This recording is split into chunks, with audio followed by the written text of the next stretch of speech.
Agad inisip ng girls ang ipapaturo sa papasok na coach. First, walk. Para may palabas mo yung personality mo sa walk mo. Yeah, that's important. Samantala sa confession room, dumating na ang 2005 Miss International Beauty Queen, Lara Kigaman. Maligayang pagdating sa bahay ko, Lara. Salamat po. Paano ba maging isang beauty queen?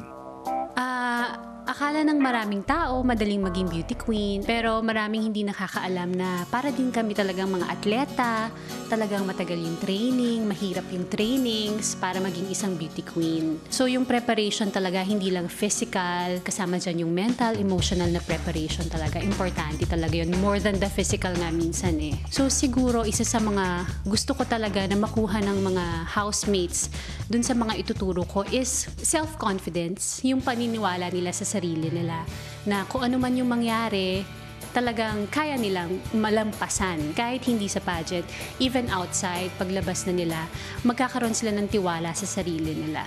Nasasabik na ako sa iyong pagtuturo sa ating mga housemates. Ako din po. Maya-maya pa at ipinakilala na ni Kuya sa housemates ang kanilang coach. And now, housemates, may I present to you Binibini Pilipinas International 2005 and Miss International 2005, Lara Kigaman.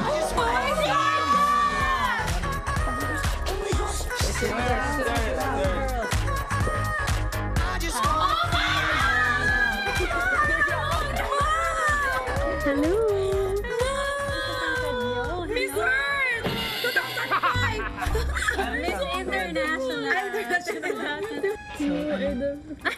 Talaga? Ilang sandali pa at nagsimula na magturo si Coach Lara. Ang goal niya ay manalo para? Manalo po kami sa weekly task. Mawi sa weekly task. Okay, number 1, importante yon na meron tayong goal. Time na sumali ako, bata pa lang ako, dream ko na maging beauty queen talaga. Then sumali ako 2001, hindi ako nanalo. I wasn't even able to make it to the top 10. And then 2005, I joined again. Ang dami nagsasabi na wala akong karapatan manalo because I was short. 5'6". Very good, 5'5". I'm only 5'5". Pero because that was my dream, I pursued it. So, kailangan kayo, ang goal nyo, mapanalunan nyo yung weekly task. Para manalo tayo, anong kailangan natin? Determination. Parati ko sinasabi sa sarili ko, kung kaya nila, kaya ko rin. Yung sinasabi ko, kaya kakayanin ko. Hi mga kapamilya! Be updated with the Pinoy Big Brother housemates by clicking the subscribe button and watch all the latest videos by clicking the I button above.